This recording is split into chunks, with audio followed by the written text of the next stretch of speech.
Okay, so yeah, thank you everybody for coming tonight. So this is the first session of our meetup. My name is Christian. I'm the meetup organizer, and basically I started this meetup pretty much, yeah, out of like desire to get in touch with other people doing the same things that I'm trying to do. To talk a bit about my background, I have a DevOps background, so I've been working at Here Technologies for about 8 years in this building, actually, until 3 years ago. And I was part of the entire journey of Here from a Nokia division into a company, a standalone company, about 6-7 years ago, when it was sold to the German car makers. And I was part of one of the teams here in charge of the web application for the maps. So we had if you know Google Maps, we had something similar. I think we still have. Mm-hmm. Here we go. It's actually nicer in some ways. When you're using it on a mobile phone, you can get the data downloaded for like an entire country. And if you travel somewhere where you don't have roaming, it's nicer to use. And basically better in Middle East. Yeah. Yeah, because I'm originally from Jordan, so we use it more than Google Maps. It's more accurate in terms of the names and stuff. So good work. Great. Yeah. Can you check the Google Meet and let somebody in, maybe? I just gotta. Google guy's waiting, I think. Stefan. He's on the bus or something still, maybe. Yeah. I let him in.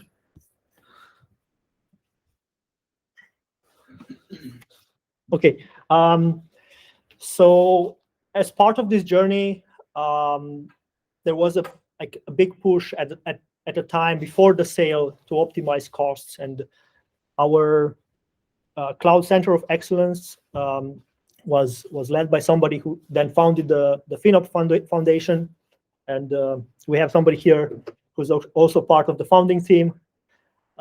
So basically, there was this entire culture of that they were trying to drive within here of cost optimization, culture of being conscious with your costs, and also I started to look into ways to optimize costs for the applications that we were building, and I started to use Spot instances first in one of our dev environments. It was actually the Selenium cluster was the first one. We had a Selenium cluster with running browsers and running tests with real browsers against the website we were building. And I put that on Spot instances around 2014 sometime. And it worked well until it didn't. The entire capacity was lost at some point, and basically that's how I got to play with Spot instances for the first time. And then I was pretty active in the meetups at the time. I joined one of these AWS meetups, and there was this nice conversation at the end of it. And out of that conversation, I don't know who brought the idea. It wasn't me, but there were lots of nice conversations in that meetup. And there was an idea, why don't we just launch these Spot instances and then attach them to an existing group and then swap the group, one of the group instances out, and we run with Spot instances in the group.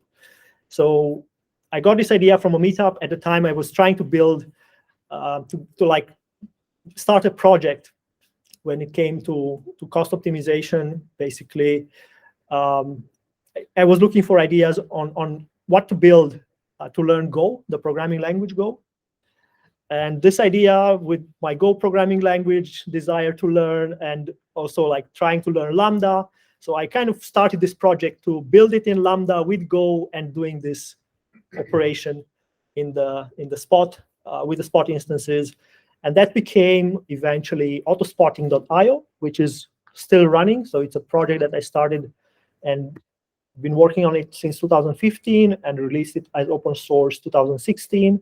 I was still at Here at the time and went through the entire release process and so on. So, and basically at the time I was trying to like build sort of a side business from it, but it didn't go anywhere. So I got this call from AWS that they are looking for somebody to join, and I joined AWS Professional Services, doing security controls for banks, basically.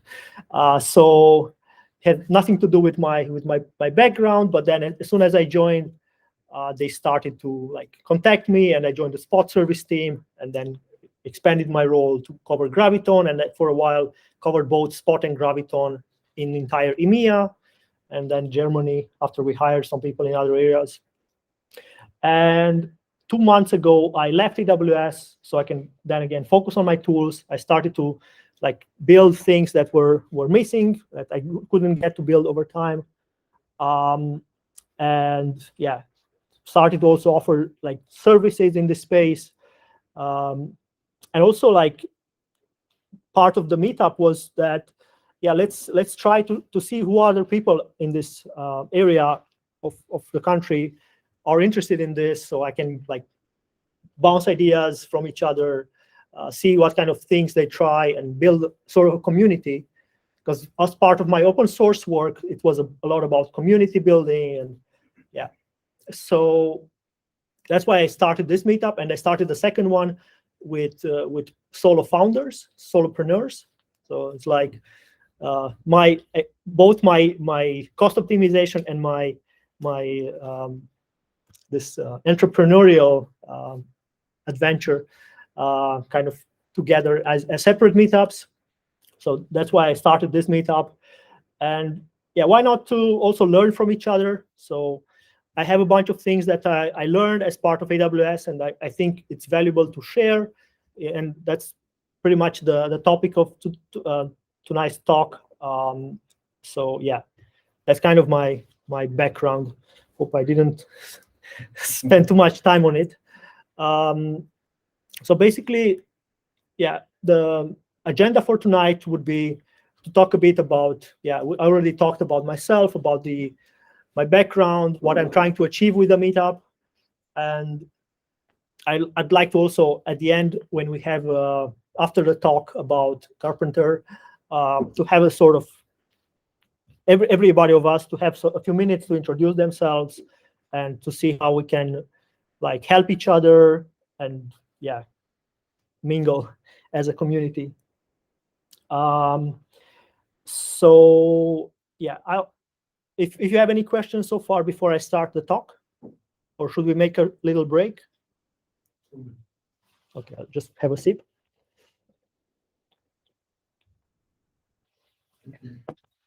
Yeah, so basically the talk is about Karpenter. I don't know how many of you heard of Karpenter before? Okay. How many of you are FinOps practitioners? Yeah, it's not like main job, but yeah, I do it on a daily basis. Using Kubernetes on a daily basis? Okay. Okay. So the talk is about Karpenter, which is essentially it's a tool, it's a project in the Kubernetes space built by Amazon. So they built it as part of the Spot Service team. So it's built by the Spot Service team, like an extension of the Spot Service team that's in charge with integrations of Spot into other things. Like if you look at maybe the Jenkins CI/CD plugin for Spot, or the plugins for, I don't know, GitLab or whatever, all these extensions of various software that can leverage Spot instances. And they wanted to do something in the Kubernetes space because Kubernetes had been pretty popular over the years. And the previous implementation, and I mean the de facto implementation in Kubernetes for Spot instances wasn't really good. So I'm going to talk a bit about this and why did they go to do that? So yeah, basically I had a show of hands. who still uses EC2? Like before, sorry, by EC2 I mean EC2 plain without Kubernetes. Yeah. Containers. Yeah. Serverless. Is everything. Spot instances. Okay. And yeah, I mean the question is why Karpenter? And I'll start with the basics of Kubernetes and how the clusters look like under the hood. So you have the control plane. So this is the API of Kubernetes essentially. If you run in Amazon, you have this from EKS as a managed offering. People before EKS, they would just run it themselves with things like kops. At here, there was a team just building this control plane, a customized control plane, not even using kops, I think, for a while. I'm not sure what the status is right now, but it's so you could do it yourself, essentially. But they offer it as a service. And the way it works is within this control plane, you have a bunch of components. And the standard components to get capacity are the Kubernetes scheduler, which essentially is just managing the capacity you have already, and the cluster autoscaler, which is able to spin up additional capacity. So the way it works, you create a node group with the cluster autoscaler. So you create the node group, and then the cluster autoscaler is in charge of managing the size of that group. And within that group, you may have instances.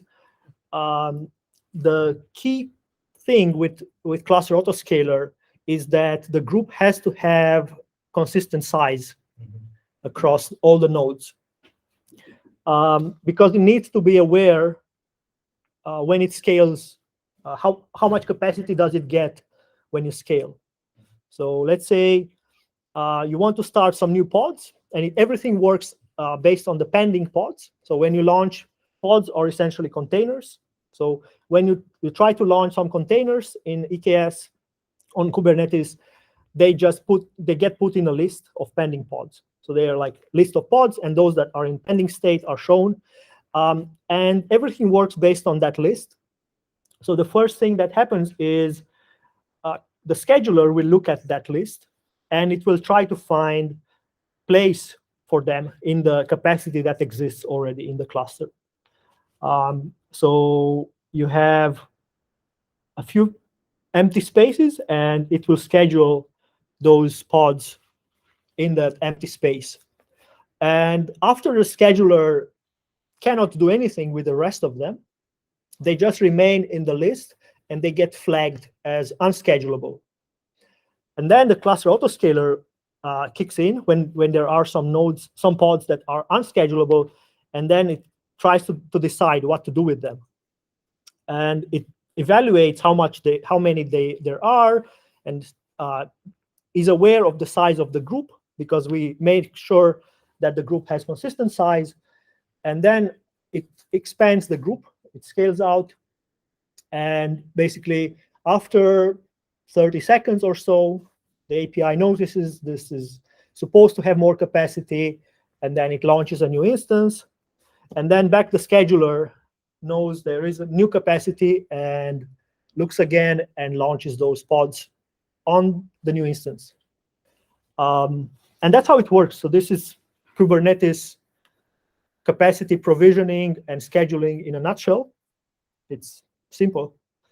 But basically, there are a bunch of things when you want to use spot instances. So because everything came from the spot service team, I'm going to show how people were trying to do this with spot.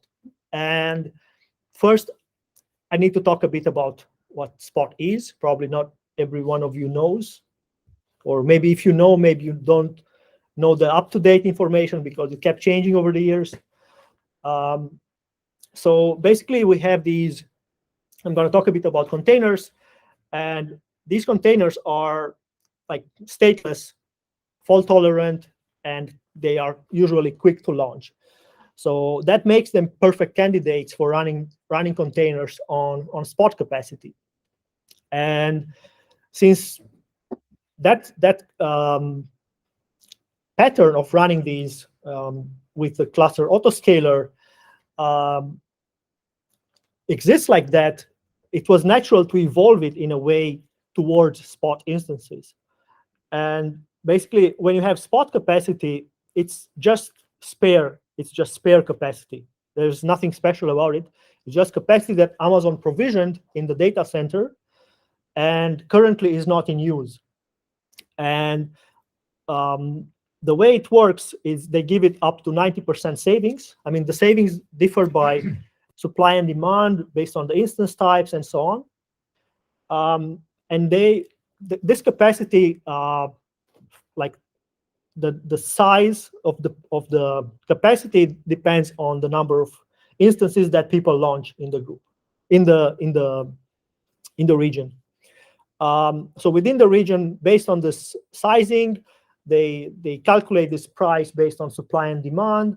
Back in the days when I had this experiment for the first time, the prices were going up and down 10 times a day for certain instance types, and you were in this bidding war.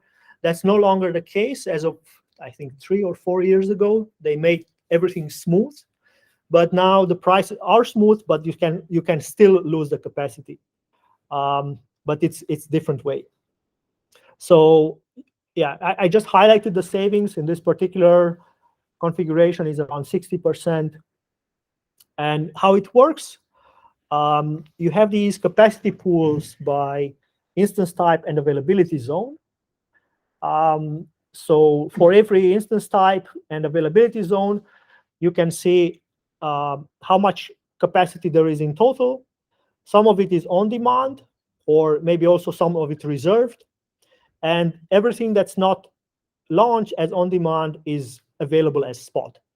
And these are not necessarily the same size. So sometimes one of the availability zones is bigger than the others, but for the sake of the simplicity, I made them look the same.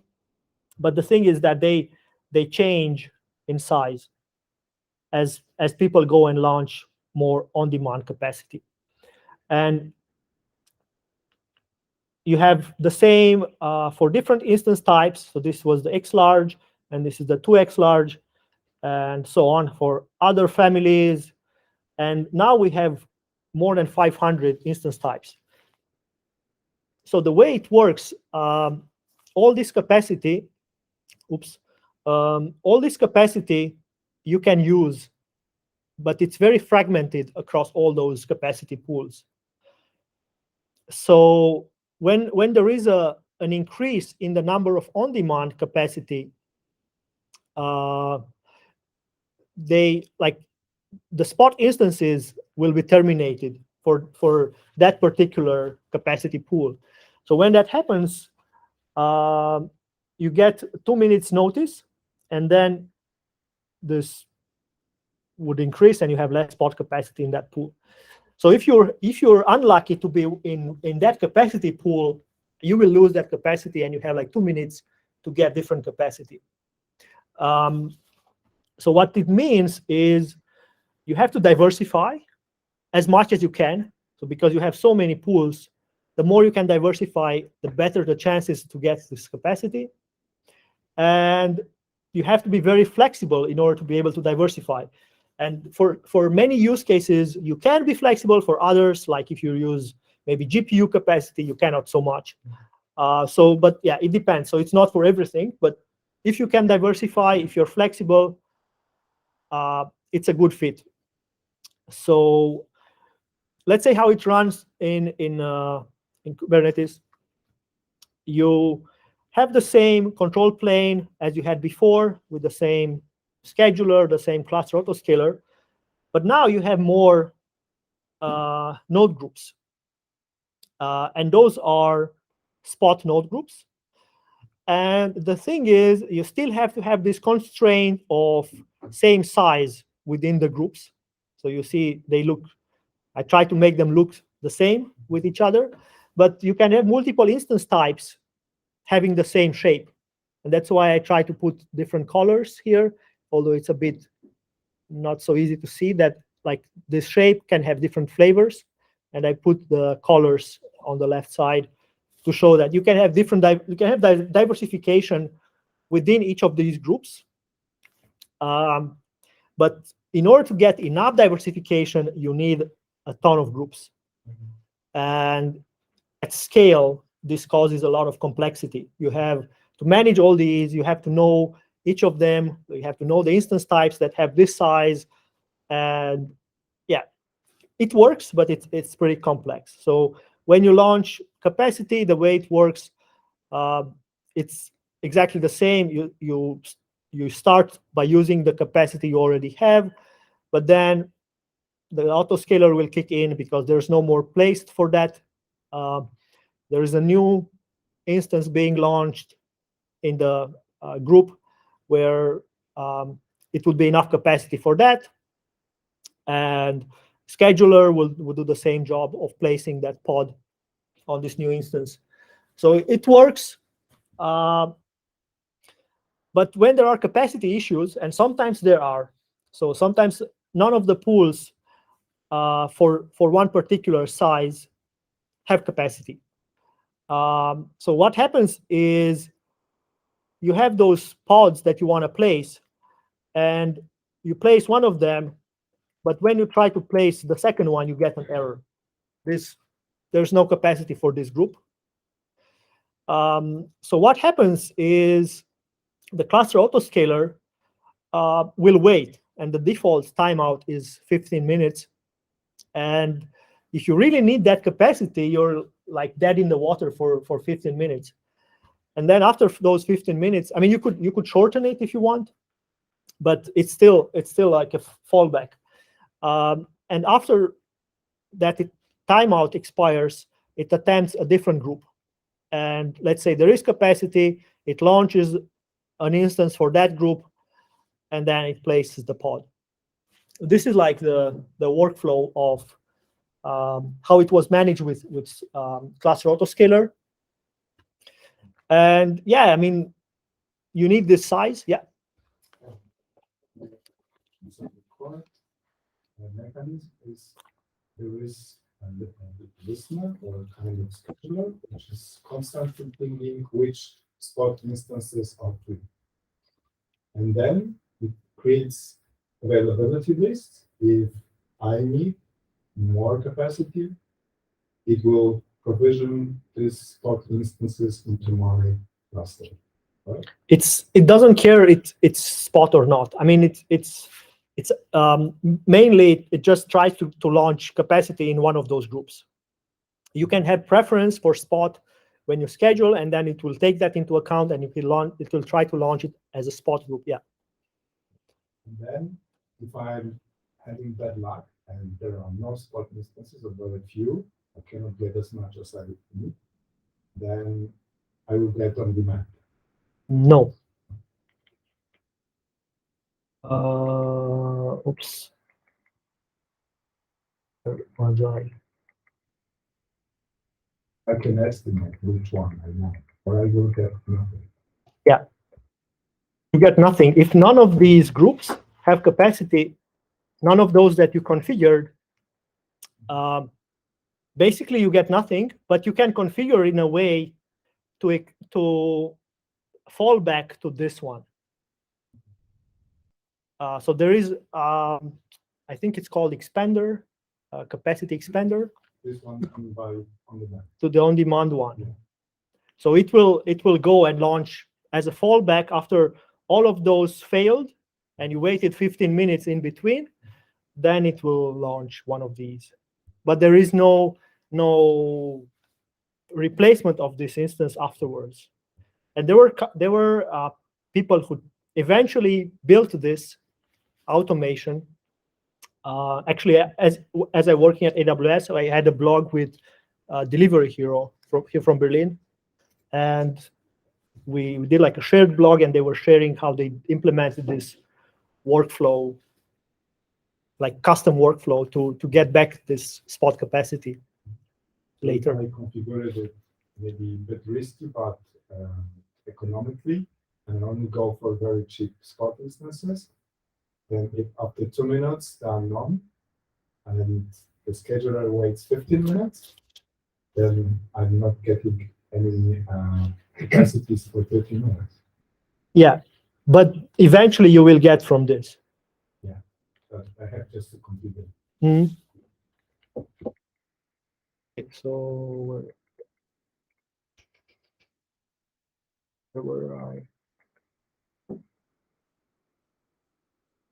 Yeah, so basically the issues it has, you need this same size within the group to be able to predict how much capacity you get from that group. So that limits the diversification. And to get more diversification, you need more groups, which gives you complexity. And you need to create those groups in advance, which is some overhead that you have to have when you're operating the cluster. And then the failover has this long timeout.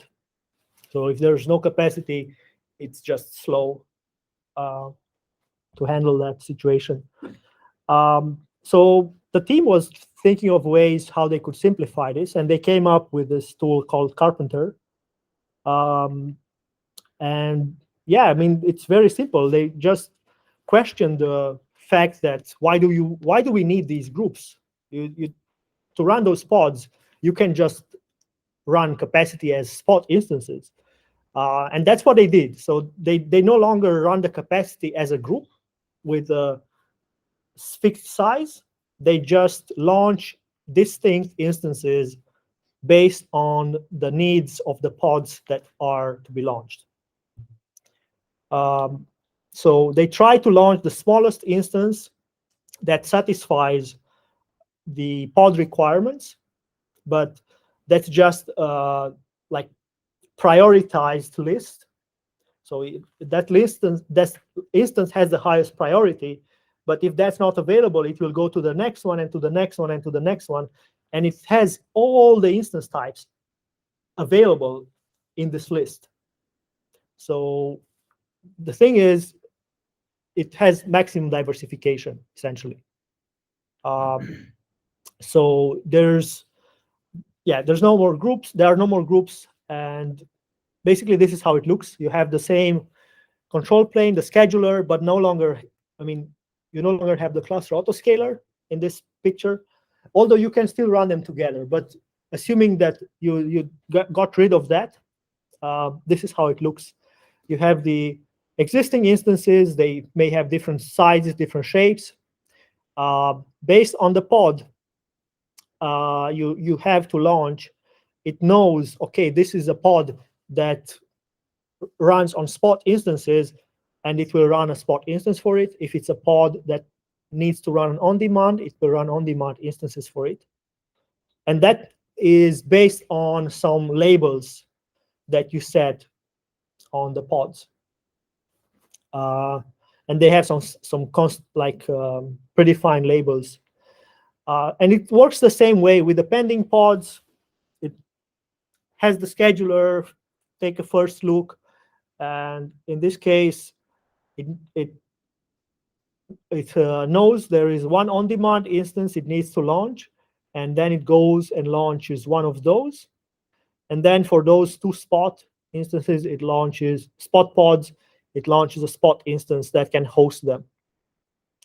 And then that's it. Karpenter, that's all it does. And then the scheduler has a second look, and okay, now I can place this guy there, and that's what it does. So it places the on-demand pod on that and the spot pods on the spot instance. And that's it. I mean, this is Karpenter. You have very simple configuration, so you don't have to create those groups in advance. And regardless how big the pod it is, it will eventually find a big enough instance to run it without having to pre-provision the groups. And there's also, like in late August, they released a new feature, which is called consolidation. And basically what that does is it's just a smart way or a simple way to compress the capacity you have in the cluster.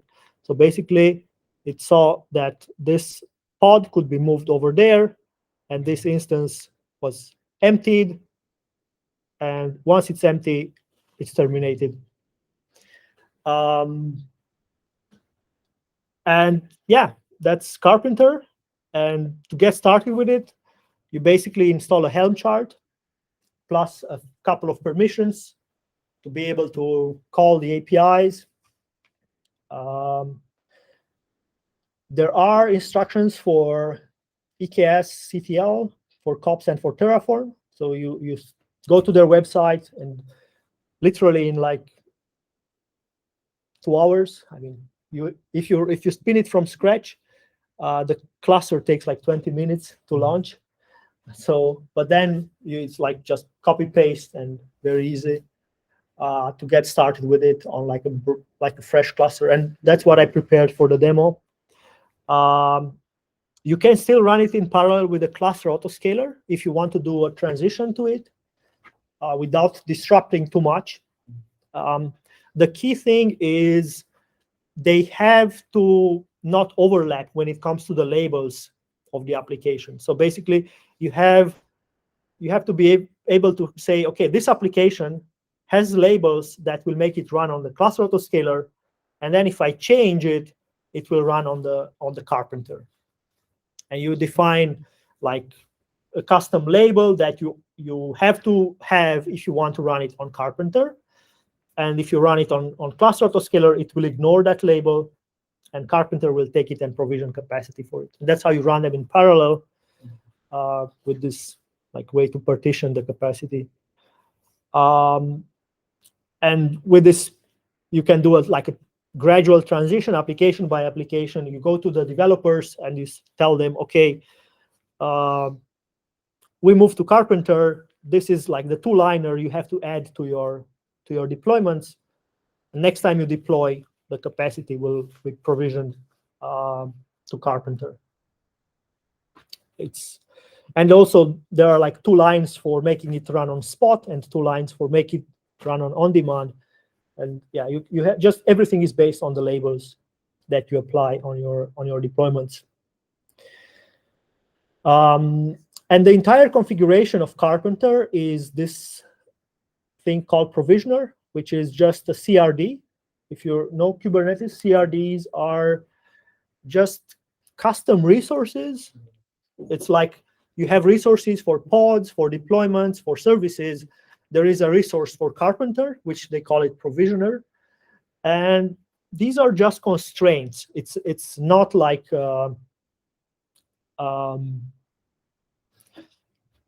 it's not configuration that allows anything. It's configuration that blocks certain things or restricts the diversification, pretty much. And I'm going to show how that looks. And everything based on labels and pod requirements.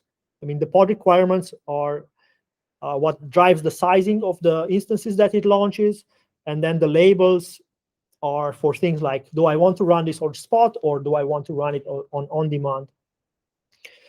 So this is the provisioner, and you can define things like, do I want to run both ARM and x86? So you can restrict it. If you have applications that only run on x86, you can just put here, I just want x86 and delete the ARM. The capacity type, do I want to allow both or just one of them? And you can have multiple provisioners.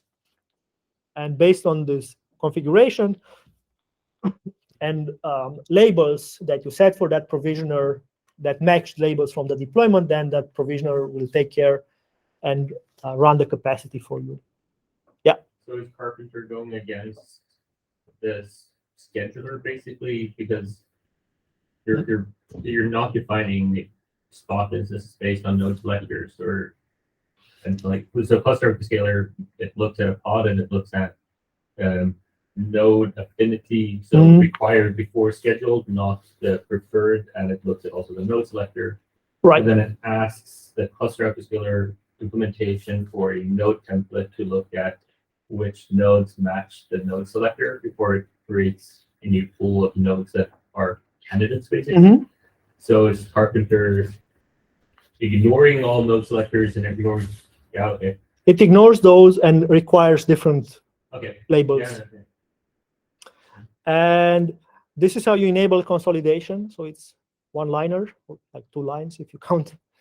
And this enables that feature with consolidation.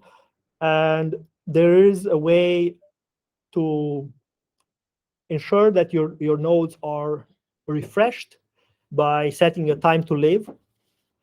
And that's kind of the only way to get those nodes.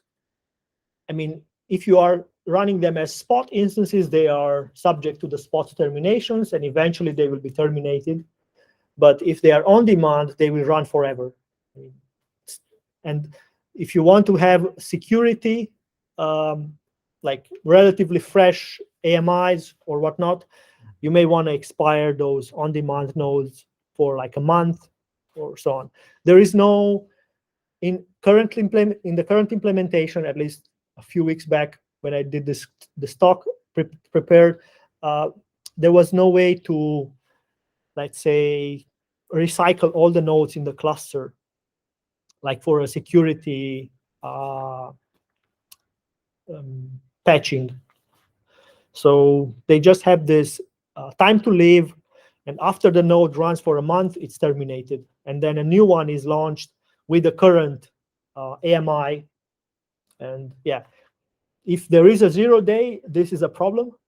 For a 0 day, when that happens, you have to go to the cluster and like play with the instances and terminate them yourself.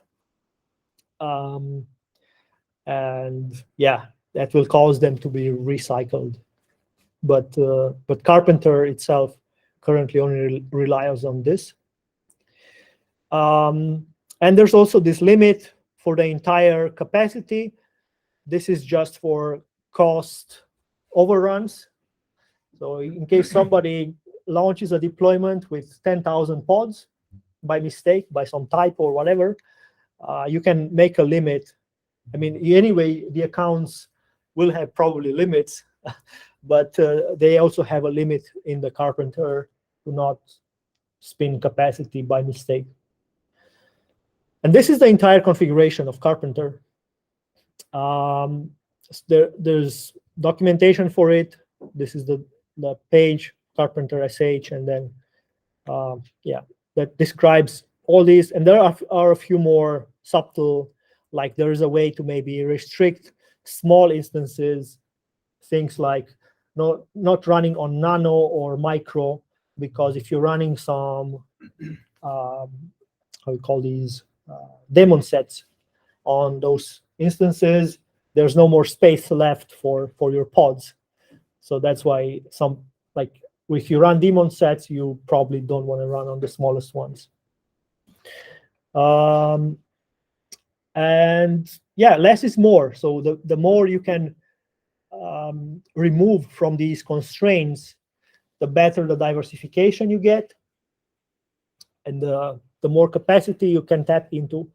And Karpenter has also this way to provision on demand if there is like no capacity at all in the cluster. But since there's so much diversification, that probably never happens unless you go and restrict very tightly the provisioner. Does it work with custom AMIs? Like, so instead of having node groups, you have worker groups, and you build your AMI. So can you specify this as part of the? It's not in the provisioner. So there is a different resource. The provisioner is agnostic to the cloud provider, Okay. essentially, but then they have a cloud provider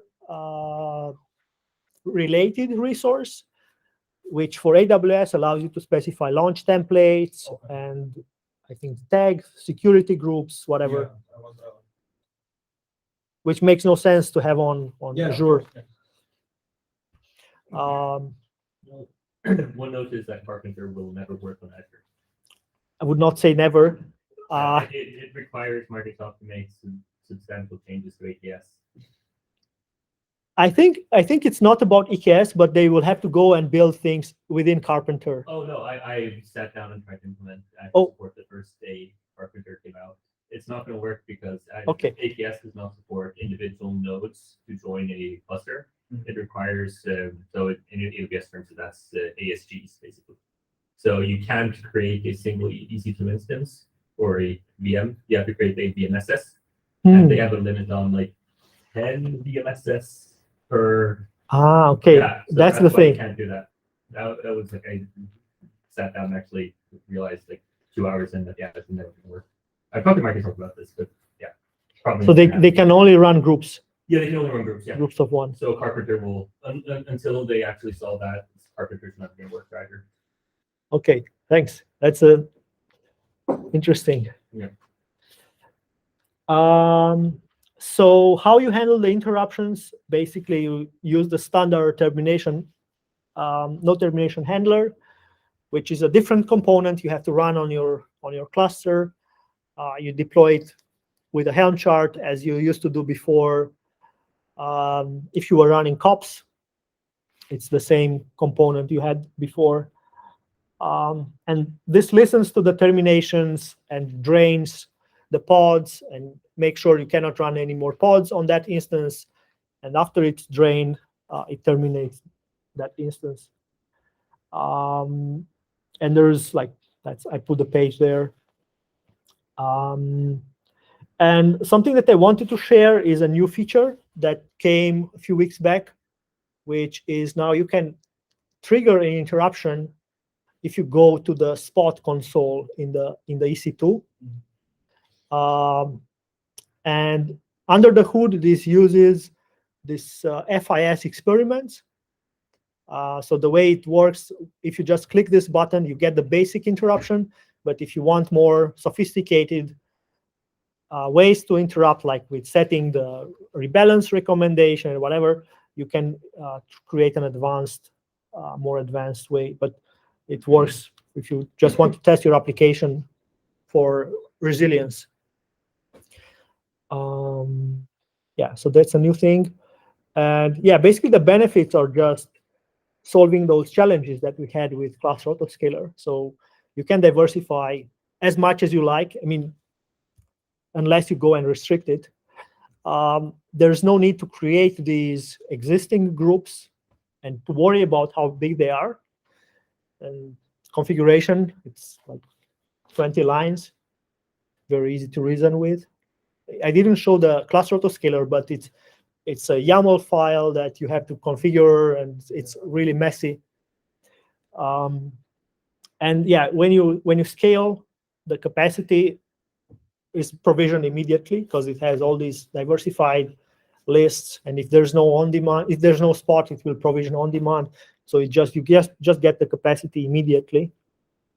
And now I prepared a little demo.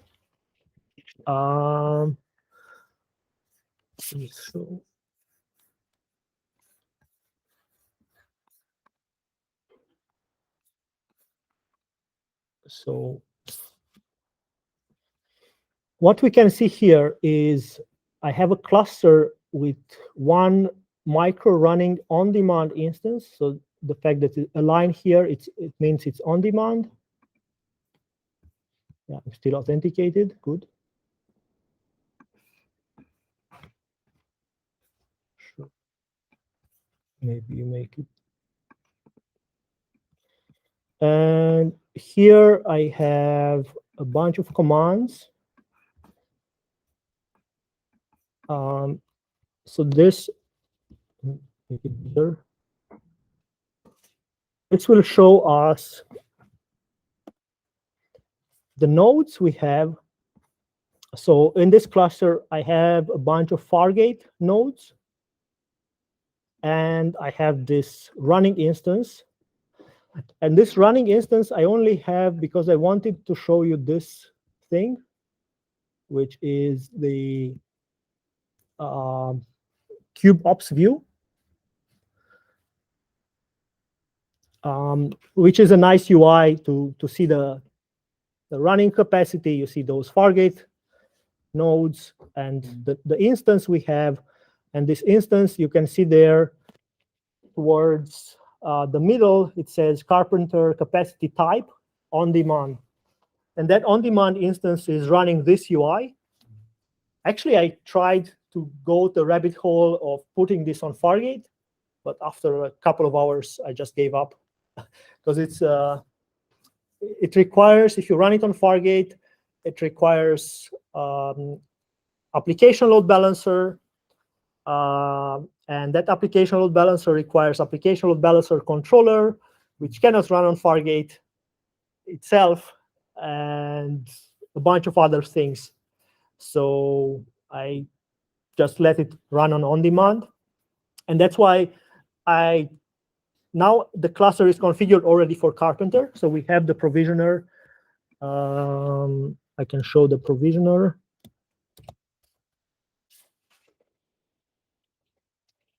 And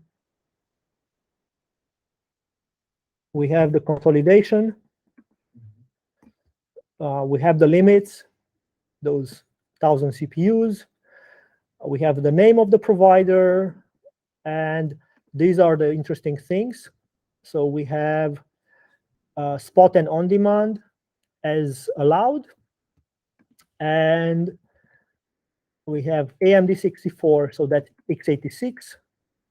We have the TTL for a month, and this is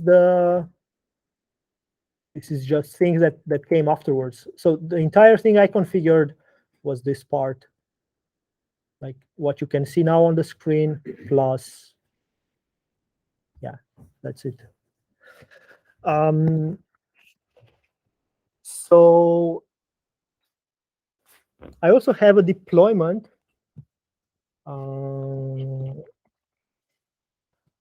called Inflate, and it has 0 replicas for now. And I can make, like, let's say, run 1 replica, see what happens.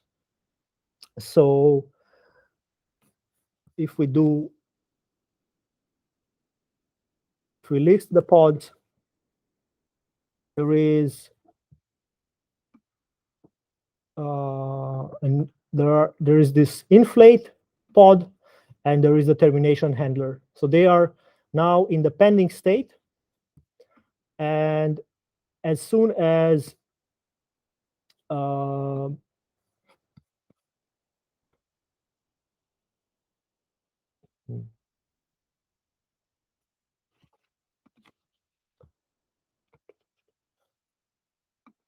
Karpenter saw that, it spins up a new instance.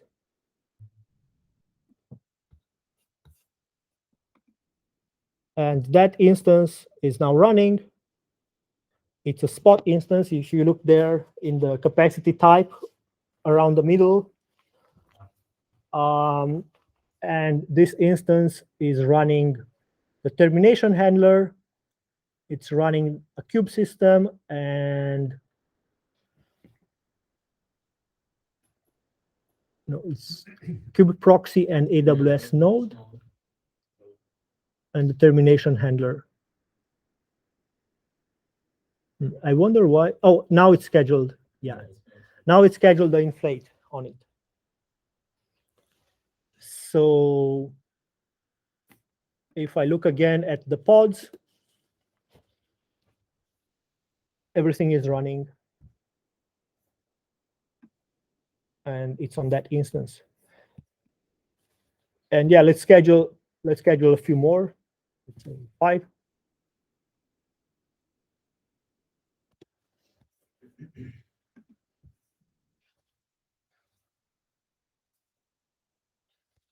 So it's scheduled a couple already. I don't know why the UI.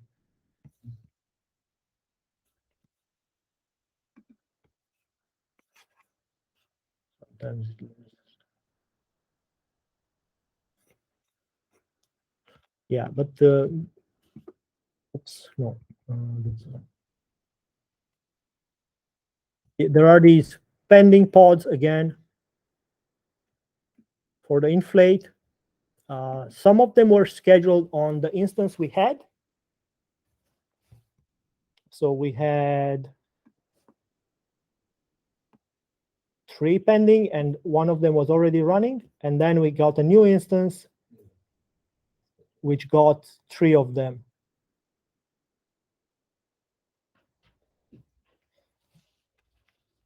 Right. So, and now if I go and scale back to, I mean, after we let it for a few seconds to, it's container creating. So it's still spinning up the Docker containers. And then I'm going to go and scale back in to, let's say, 1.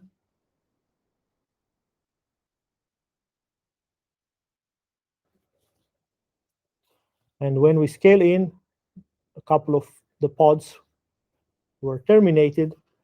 And hopefully we can see, we can see how the nodes were so we used to have 3 nodes, you see, we had 3, and now it already terminated one of them because they could be reshuffled. The pods could be reshuffled. And I mean, I could also show the logs of Karpenter. So it said cordon node, and because of the consolidation, consolidating via delete, terminating, blah, blah, blah.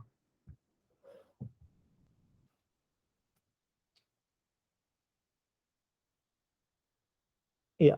So, and when you see here, when it provisioned the instance, it requested the pods from 400 plus instance types. That's the diversification we're talking about. It's really massive. And this is only x86. So if you have multi-arch configuration, you could even get more by tapping also into the Graviton instance types. Is there like an expander logic, like in Hyperscaler, and for example, the cheapest, or like how does it actually choose if it has multiple candidates? It chooses them in this. It uses the capacity optimized prioritized allocation strategy. Okay. So it builds a list ordered by price, and it fires this list to the EC2 API, and then the API will look at it, and it will skip instance types that have very little capacity and are likely to be terminated relatively soon. So that makes it a bit more survivable. I mean, it reduces the frequency of interruptions as much as it can, but still getting the cheapest one where we have capacity. And can you like override the instances that you want to use? Like for instance, you want the ones with GPU, for instance, only, but an all kind of variation. But Yeah. you just like want the instance stored ones or the GPU based ones, or Yeah, everything is based on the labels and on the pods requirements. So if you specify there, like I think there are labels for the GPU. There are some standard labels that you can use, and you can have essentially can have a provisioner just for the GPU types. Maybe you don't want to run those on spot because GPU capacity on spot is not so available. Yeah. And yeah, that's kind of the way to do it. You have a different provisioner with certain labels that or node spec that run with that provisioner, and those things are provisioned by it. So yeah, that's the demo. Let me just stop the replicas here. I don't want to pay for this too much. I have a question. This is very interesting for more for a Kubernetes admin, which is not. Mhm. I'm more a Kubernetes user. So I well understand that this can be triggered by the labels we assign in our pods in our design to set of the release. But if it's very strictly connected with what we are doing at the moment here, it's like a resizing in terms of resources, like CPUs and memory given to departments or whatever it is.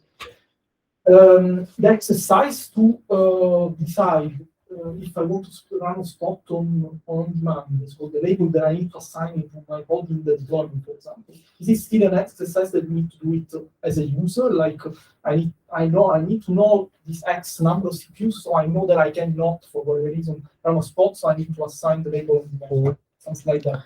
Or is planning to have an even smarter way that completely takes off the labels and depending on the resources that I give to a pod, it automatically understands where it plays. There's, I mean, Maybe I'm dreaming. the application developers, they know the best what their application is supposed to do and how resilient it should be. You know that sometimes this is not. Yeah. Well, that's why we are talking about FinOps, because things okay, let's put right. whatever, and then So then we will see, and then we will shrink. That's how the real use case is this one. Yeah, so FinOps is a lot about, it's not so much about the tooling, it's about the cultural transformation in getting the people to do the right things. And by doing the right things, I mean enabling the teams to maybe leverage these tools, but then educating the teams like, okay, this is an application that stores state externally. There are some constraints. Okay, you cannot have two pods on the same instance or on the same availability zone. So like educating the developers how to make their application sustain these failures, make it like fault tolerant essentially. And then you have all this effort of driving people like herding cats to change their configurations to leverage these things. So you need a like initiative in the organization to first to enable these like deploy this thing in the cluster, because it's not there by default. So your cluster operators will have to provision the provisioner. I mean, yeah, we'll have to configure the Karpenter and set up the provisioner. Maybe, I mean, they will need multiple provisioners as teams have different needs. It's not completely different from the cluster autoscaler, but it's more flexible and friendlier to manage. And yeah, there will be a transition where everybody has to convert those, how was it called? Those scheduling constraints into these labels. Every application delete these two lines and put these other two lines. And yeah, I didn't show in the deployment, but maybe I could edit a pod.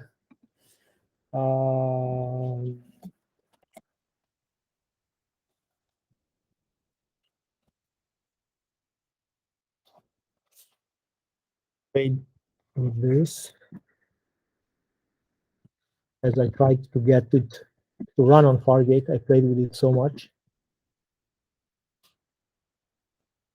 And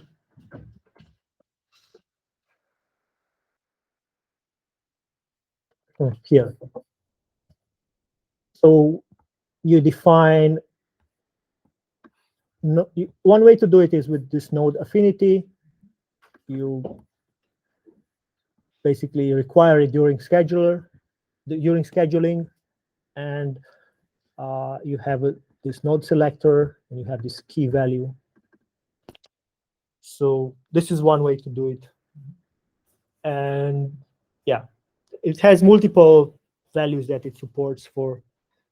Everything is documented in the Karpenter pages.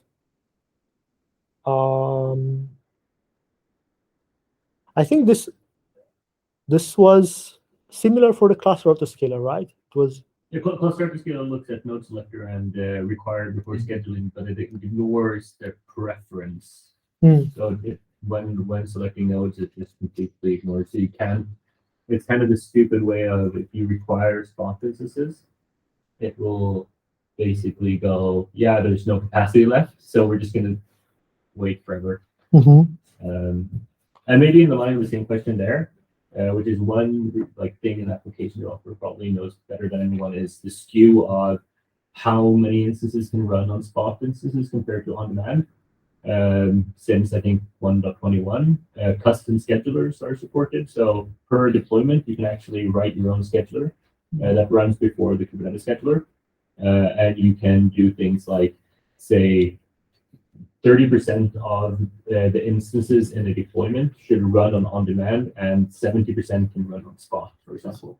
So it's actually interesting to look at how does Karpenter actually support that, or because there's a guy at Microsoft who built like a pretty good like reference implementation of such a scheduler. So what they do is they try the best to not interfere with the scheduler. So they try to mimic whatever the scheduler would be doing, because otherwise you assume some things about this deployment and you launch an instance, and if the behavior is different from how the scheduler would do it, that instance would be launched, but then the scheduler would not provision pods on it. So they do a lot of effort is put in Karpenter to mimic exactly what the scheduler is doing. So all the controls implemented in the scheduler are also implemented at provisioning time, so that there is no race condition or conflict between them.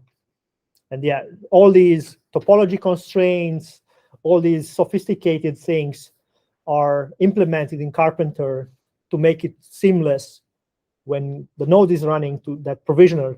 The scheduler can use that node. Yeah. Also going to take the capacity reservation into account. So if you have underutilized reserved instances, no, it's not. No. Okay.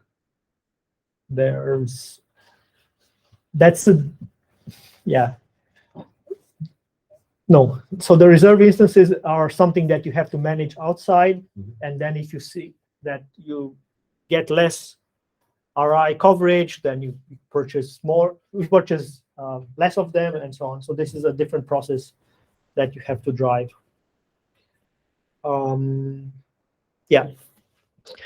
I see Stefan online. I don't know if he could hear us so far. Yeah, hi, Christy. Yeah, thanks for the talk. I've been listening in here. Can you hear me? Maybe you can't hear me, but hello. Made it to Finland. Yeah. I don't have any sound. I don't know. I have the mic open, but We can hear you. can you hear me now? Okay. No, yeah, just hello. Just wanted to see if you have any questions. Well, I was wondering, I mean, I'm not so deep into the management of Kubernetes because we just kind of use it as a platform, but I'm wondering if is this also built into EKS, or do you have some kind of similar capabilities there? So if you're just running EKS, can you also say just use Spot? EKS, you mean the control plane from AWS? Right. You run it on top of the control plane. So it's running, in my cluster, is running in a Fargate. It's just a deployment I installed with a Helm chart, and it provisions on the Fargate that I have for these kind of things. And yeah, then it provisions all the rest of the EC2 capacity itself. Yeah, so you could just enable this on top of like an EKS cluster. Sure. Okay, that's cool. Thanks for that. Yeah. Thank you. So I listed here a couple of resources that are interesting. So there is the Karpenter webpage where you can see all these documentation for all those things. There is a very nice workshop from the Spot team. This is a very useful resource, EC2 Spot workshops. They have for Spot for pretty much everything there exists. And they have a page dedicated for Karpenter in even more depth that I went, because didn't have so much time. So I recommend to look into that if you want to try it out. And yeah, it's a matter of, again, getting the people who manage the cluster at your companies to look into it and like drive these changes, and then they have to go and drive the changes to the developer teams. And that's a long process. I mean, it's as any big change in a big organization. If you have a 5-people company, you can do it in half an hour, but no. But you mentioned earlier, you were talking about how you could run the cluster autoscaler and Karpenter together. But what if you actually wanted to migrate over? Well, would you be able to do that without shutting down the existing pods? Sure. Okay. So you do it on, like you have the capacity side by side, and for each application that you want to migrate, you have to change those labels or whatever they called that provision it on the Karpenter. And that application, next time they deploy software, that change will place the pods on the Karpenter side of the cluster, and it will terminate them from the autoscaler managed part. Okay. So within, like if you can drive everybody to do these changes in a reasonable amount of time, you can shift the capacity over, and gradually the cluster autoscaler will shrink and shrink and shrink until it becomes empty, and you can shut it down. Or the other way is you provision the capacity, and basically you delete the cluster autoscaler, and you have those groups running, and they will completely be fixed in size. So there will be no scaling for them. And you provision Karpenter alone in the cluster, and then unless there are some restrictions in the deployments could reschedule pods, and you will just go and shrink, terminate from the capacity from the cluster autoscaler, and eventually the Karpenter will take over. So that's a different way. It's more brutal, but also a possible option. And it's like ripping a Band-Aid. Put more effort and more pain throughout that process, but then you don't run them in parallel, which has like this complexity. So yeah, that's another way. Yeah, so we had questions. Any more questions? Everything clear? I guess the question would be like, I think Luigi was sort of hinting at it. So like as an application developer, how much of this really needs to be visible to you? Like if you don't really care, if your app is designed to be resilient, designed to, you are sort of expecting it to be able to scale and to go up and down. I guess someone could deploy this and you don't care, right? They could do it, that approach that I said as the Band-Aid approach, but then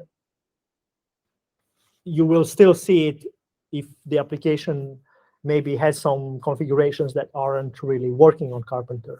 I don't know. I mean, Okay, so something special or so basically, when you run it on the cluster autoscaler, you have these constraints that you can define, and Karpenter will not handle those. So you will have the provisioner, but then that provisioner may give you different things. It will match those pods, it will run them, but maybe not with the behavior that you had before in the cluster autoscaler. So that introduces a bit of risk if you do it this way. Is there like example that maybe you could So what would be a special behavior or something to look out for? I mean, and I guess audit anti-identity would be one thing. If I heard correctly, that's when my partner probably doesn't care about that. I think Karpenter has it, but you have, yeah. The biggest issue with Kubernetes right now is that there is a overlap in responsibility between cluster hyperscaler and the scheduler. So the scheduler, all it does is it gets a pod that doesn't have a node assigned to it, and it tries to find a node, and based on affinity, node affinity, pod anti-affinity, topology, and all these types of things. And if you can't find one with capacity, it will just go, great, they don't have it. So Kubernetes in itself doesn't have a concept of how to scale. Cluster how to scale is just a separate concept, really. Then it's up to something else to add a node that has capacity for this pod. But when it adds the new node, it's still the scheduler that kicks in and schedules the pod on that node. So you could end up with, for example, scaling from 10 to 50 instances of a deployment that all have anti-affinity, and Karpenter goes, here's a big node, and you get 40 new instances that want to push away from each other that all end up on the same node because they fit, for example. That's kind of those types of situations that you can Yeah, actually Karpenter used to do binding of pods to the capacity. Okay. So it would do the scheduling before, but I think a few months back, they deleted that feature because it was conflicting with the scheduler, in particular for GPU capacity. So there were some things with GPU instances that Karpenter would provision them, but then the scheduler would have a different idea, and was this mismatch, and they took it out. That made it faster to provision the pods, because the pods, you didn't have to go through the scheduler anymore. So the pods were already scheduled by Karpenter. But yeah, that was not like, it was a good idea, but probably not possible with what they had. So yeah, that's kind of the talk I had. Thank you so much for the attention, for joining us, and now we can have like the meet and greet part after a break. Maybe please.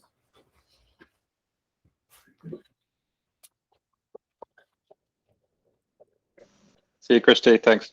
Thank you. Stefan, do you want to stay or? No, I'll go now. It's okay. Go mingle. See you later. Okay. See you. It was nice Cheers, catching man. up. See you. Yeah. Thanks for the talk. Okay, so I'll stop.